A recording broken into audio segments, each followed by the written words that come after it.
Hi అండి. ఈరోజు మేక తలకాయ పులుసు ఎలా పెట్టాలో చెప్తానండి. ఉల్లిపాయలు, టమాటాలు, పచ్చిమిరపకాయలు కోసి పెట్టుకోవాలండి. చింతపండు నానబెట్టుకోవాలి. అల్లం, వెల్లుల్లి, ఎండుమిర్చి 3 కలిపి మిక్సీ పట్టుకోవాలండి.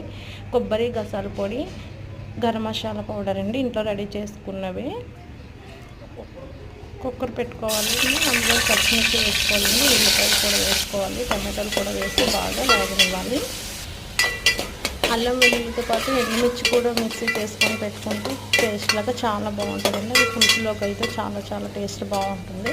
ఈ టమాటాలు బాగా మగ్గనివ్వాలండి. మగ్గనిచ్చిన తర్వాత ఈ అల్లం వెల్లుల్లి పేస్ట్ కూడా వేసి బాగా వేగనివ్వాలి.